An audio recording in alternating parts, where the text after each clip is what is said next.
할렐루야. 귀한 은혜와 사랑이 모든 우리 믿음의 길을 걷고 있는 연희교회 가정에 가득하기를 축원드립니다. 지난 주일부터 저희 연희교회는 예배를 드리고 있습니다. 제한된 공간과 제한된 상황 속에서 예배를 드리고 있는데 몇몇 오랜만에 뵙는 우리 성도님들을 바라보니까 나오지 못하시고 또 상황이 되지 않으시고 또 건강이 허락하시지 않으셔서 못 나오시는 우리 성도님들의 또한 모습들이 더 많이 그리운 것 같습니다. 어려운 시기이지만 저희들이 또한 볼 수는 없다 할지라도 주님의 그 귀한 은혜와 사랑으로 말미암아 우리가 늘 한 마음을 갖고 주님께 영광과 은혜와 사랑을 나누는 귀한 연희의 가족들이 되시기를 축원드립니다. 오늘 요한복음 1장 1절부터 3절까지 말씀을 통해서 그가 없이 된 것이 없느니라는 제목으로 하나님의 말씀 전하겠습니다. 먼저 요한복음 1장 1절부터 3절까지의 말씀을 제가 봉독하도록 하겠습니다. 태초에 말씀이 계시니라. 이 말씀이 하나님과 함께 계셨으니 이 말씀은 곧 하나님이시니라. 그가 태초에 하나님과 함께 계셨고 만물이 그로 말미암아 지은 바 되었으니 지은 것이 하나도 그가 없이 된 것이 없느니라. 그가 없이 된 것이 없느니라. 아멘. 저희 교회는 서두에 말씀드렸지만 지난주 두 달 만에 부분적으로 예배를 드리는 것을 시작했어요. 예배를 시작하니까 여러 가지 의견들을 저희들에게 주셨습니다. 먼저는 아직 그 예배를 재개한 상황 속에서 너무 늦게 예배를 재개했다라고 말씀하신 분도 있으셨고요. 어떤 분은 적당했다. 어떤 분은 너무 빠르지 않았느냐 이런 얘기를 하셨는데 내용을 자세히 들어보니까 서로 상반된 이야기를 하는 것이 아니라 다 필요한 말씀을 해주시더라고요. 코로나19라는 전염병으로 인해서 우리가 전혀 경험해보지 못한 일을 겪고 있습니다. 그러기에 또한 우리가 앞으로 어떠한 일이 벌어질지 알 수 없는 것이죠. 그렇기에 그 서로 다른 이야기를 하는 것 같지만 모두 다 교회를 사랑하고 교회가 온전하게 건강하게 길을 걸어갔기를 원하는 우리 성도님들의 귀한 마음들을 우리가 알 수 있었고 한 가지도 버릴 의견이 없다라는 것을 깨달았어요. 그런 의미에서 비슷한 관점에서 우리가 복음서를 한번 생각해 보시기 바랍니다. 복음서는 4가지 저자로 인하여서 쓰여진 말씀들이 있지만 모두 예수 그리스도의 일생을 담고 있고 우리에게 생명된 복음을 담고 있다라는 것이죠. 그런데 그런 각각의 복음서만에 하나님께서 주시고자 하는 우리에게 꼭 필요한 말씀이 있다라는 것이죠. 우리 복음서를 통해서 우리에게 허락하신 하나님의 풍성한 은혜와 사랑을 누리시기를 또한 축원드립니다. 특별히 오늘 말씀은 이렇게 받아들였으면 좋겠습니다. 사도 요한을 통해 성령께서 감화 감동하신 하나님의 모습과 사역에 대해서 알아보고 더 폭넓은 시야로 주님의 사람으로 알아야 할 것을 알게 되는 은혜를 기대하는 마음을 갖기를 바랍니다. 모든 복음서가 특별한 의미를 담고 있지만 내용적으로 구분해 보면은요, 마태, 마가, 누가복음은 예수님의 태생부터 십자가와 부활까지 전기적인 관점으로 쓰여 있어서 공관복음, 같은 관점의 복음서다라고 이야기합니다. 하지만 요한복음은 전기적인 관점에서 쓰여진 복음서가 아니기에 우리는 더 폭넓고 색다른 예수님을 만날 수 있고 깊은 신앙의 관점을 확장할 수 있는 은혜가 있다라는 것이죠. 특별히 오늘 함께 읽어본 본문의 말씀을 통해서 사도 요한을 통해 하나님께서 특별히 우리에게 알리고자 하시는 말씀의 방향을 나누어 보도록 하겠습니다. 먼저 오늘 본문 1절을 함께 보도록 하겠습니다. 태초에 말씀이 계시니라. 이 말씀이 하나님과 함께 계셨으니 이 말씀은 곧 하나님이시니라. 아멘. 요한복음 1장 1절은 태초에 말씀이 계셨다라고 선언을 하고 있습니다. 그 말씀은 하나님과 함께 계셨고 그 말씀이 곧 하나님이시다, 이렇게 이야기를 하시는 거죠. 이 말씀을 지칭하는 존재가 어떠한 존재입니까? 1장을 차분하게 읽어보면 우리가 바로 예수님이라는 것을 의미한다라는 것을 알 수 있어요.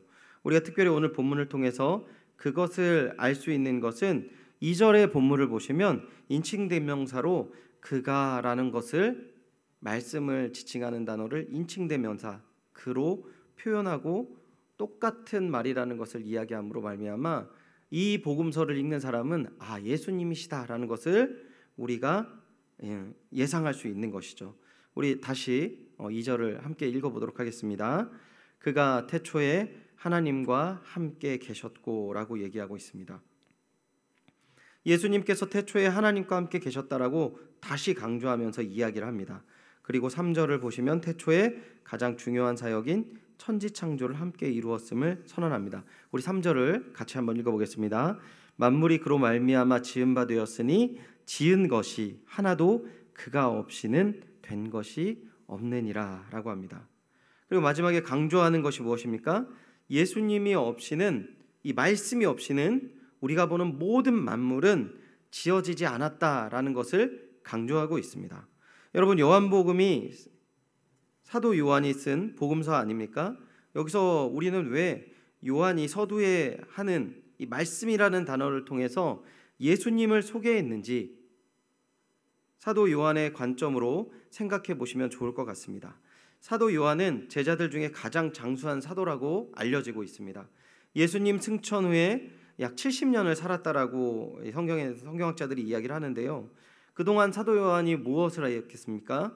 복음을 전하고 또 동역자들, 다른 사도들의 순교와 그 자신들의 제자들의 사역들을 지켜보고 교회를 바라봤을 것입니다. 특별히 폭발적인 교회의 성장을 경험하였고 핍박과 순교의 순간들, 그러한 가운데 복음을 전하는 동역자들의 모습과 그리고 시간의 지남에 따라서 신앙이 변질되는 모습도 보았고 사이비로 인해서 교회가 위협을 당하는 것 또한 경험하였습니다. 그러한 시간을 보낸 요한이 갖게 되는 시각, 그리고 성령께서 깨닫게 하셔서 우리 주님께서 전하고자 하는 메시지를 요한의 시각을 통해서 또한 요한의 마음을 통해서 성령의 역사하시는 그 은혜를 통하여서 전해지는 메시지가 있다라는 것입니다. 예수님이 승천하시고 성령의 폭포수와 같은 은혜를 주셨지만 교회는 내적으로 외적으로 한계를 보이면서 신앙인의 타락과 배교의 모습으로 이어졌어요. 주님은 그런 우리에게 그러한 신앙의 한계를 갖게 되는 근본적인 이유를 이렇게 말씀하시는 것입니다. 너희가 말씀에서 떠났다라고 얘기하는 것이죠. 그 말씀이 무엇입니까? 태초에 계셨고 모든 만물이 그가 없이 된 것이라고 선언하는 것이죠. 하지만 이러한 메시지를 듣는 우리는 편할 수가 없어요. 예수님을 믿었고 그 사랑으로 살아가야 할 교회와 교인들 모습 속에 말씀이 없다라는 이야기를 받아들이는 것은 쉽지 않습니다. 그런데 이 메시지는 우리에게 이렇게 이야기하는 거예요. 그가 없이 된 것이 하나도 없는 세상인데 오히려 하나님의 백성인 너희에게는 그 말씀이 존재하지 않는다라는 것입니다. 이러한 지적은 우리를 조금 전에 말씀드렸지만 매우 당혹스럽게 만듭니다.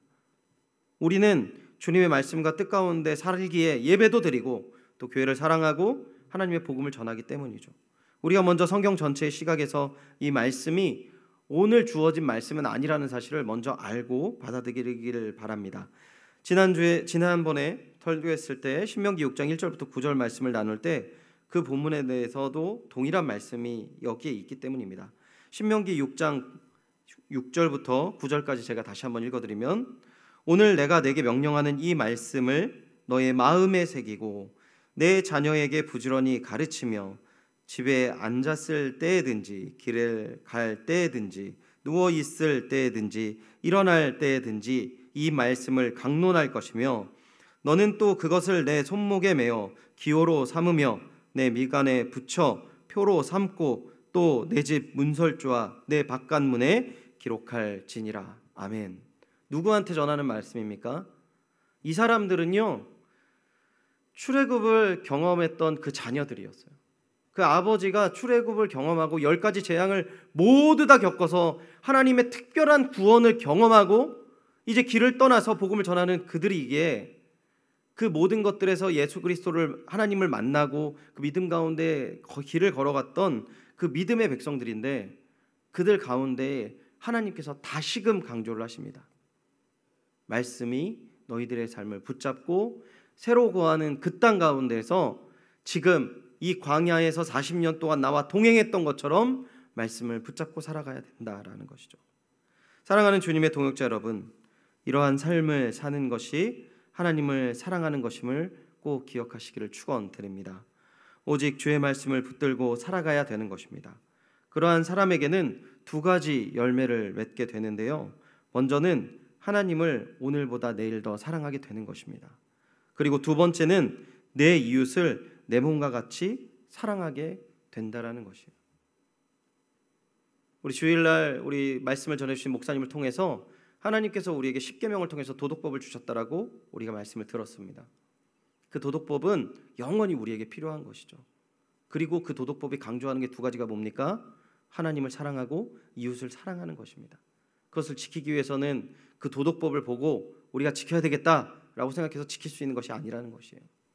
성령께서 우리의 마음을 붙잡아 주시고 갈등하고 어렵지만 주시는 말씀을 명확하게 깨닫고 예수 그리스도의 그 귀한 은혜와 사랑을 다시 한번 받을 만한 존재가 아니라는 것을 알지만 주시는 귀한 은혜와 사랑으로 말미암아 우리가 믿음의 길을 걸을 때 그런 은혜와 사랑을 누리고 붙잡고 나아가야 된다라는 것입니다. 여러분, 우리가 교회의 이름으로 예수의 이름으로 참 여러 가지 행할 때가 많습니다.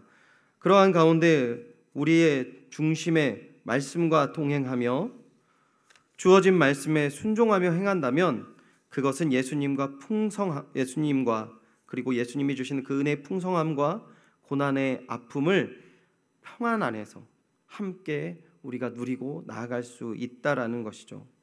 하지만 오랜 시간 동안 교회를 바라본 유언의 관점에서는 교회가 그러한 모습보다는 말씀과 동떨어지는 연약함과 어려움이 날이 가면 갈수록 시간이 가면 갈수록 더 많이 드러나는 것이죠. 그래서 이야기하고 있습니다. 태초에 말씀이 있었다라는 것이죠. 그리고 그 말씀의 모든 만물 가운데 하나도 그 말씀이 없이 지어짐이 없다라는 것입니다. 다시 한번 이것은 무엇을 말씀드린다고 제가 이야기하였죠? 그렇기 때문에 우리 믿음의 백성들이 이 말씀을 붙잡고 말씀 안에서 살아가야 됨을 사도 요한이 다시금 강조하고 있다라는 것입니다. 오늘 우리는 과거에서 볼 수 없는 어려운 상황에 놓여 있습니다. 하지만 너무나도 감사한 것은 오늘 우리에게 말씀이 주어졌다라는 사실입니다. 오늘 우리는 우리의 경험과 세상의 말이나 내 자신의 관점으로 살아가는 것이 아니라 오직 주의 말씀과 뜻 안에 겸허히 주님과 동행하는 삶을 산다면 하나님께서 이 어려운 가운데에서도 등불같이 우리의 삶을 비추어 인도하실 줄 믿습니다. 말씀을 맺겠습니다. 태초에 말씀이 계셨고 그가 없이 어떤 만물도 이루어짐이 없었습니다. 오늘 우리의 결단과 삶이 모래 위에 짓는 집이 아닌 반석 위에 짓는 집이 되기 위해서는 우리는 겸허한 마음으로 주의 말씀을 붙잡고 순종해야 할 줄 믿습니다. 귀한 연희의 모든 성도님들과 가정 그리고 교회가 이 생명의 말씀 위에 집을 짓고 삶을 주님께 영광 돌리는 귀한 은혜가 가득하시기를 주님의 이름으로 축원드립니다. 기도하겠습니다. 하나님 감사합니다. 주의 귀한 은혜와 사랑 가운데에서도 코로나19로 인하여서 너무나도 어려운 가운데 있지만 하나님의 은혜를 발견하게 하시고 하나님의 뜻을 또한 알려주시는 그 말씀의 은혜, 성령님의 깨닫게 하시는 귀한 은혜와 사랑을 우리에게 베풀어 주심을 감사드립니다. 주님, 우리가 이 땅 가운데 살아가면서 우리의 삶을 통하여서 살아있는 말씀이 증거가 되어지고 우리의 삶을 보건대 하나님의 말씀이 무엇인지 깨달아지는 그 귀한 은혜와 사랑을 베풀어 주시옵소서. 또한 이 전염병으로 인하여서 신음하는 모든 이 민족과 백성들을 불쌍히 여겨주시고 믿음의 백성을 지켜 주시옵소서. 귀한 은혜와 사랑으로 인도하시며 깨닫게 하시고 진리의 말씀으로 인도하시는 귀한 주님의 이름으로 그 크신 은혜와 사랑을 누리며 나아가는 모든 백성이 됨을 감사드리며 이 모든 말씀 주 예수 그리스도의 이름으로 기도드리옵나이다. 아멘.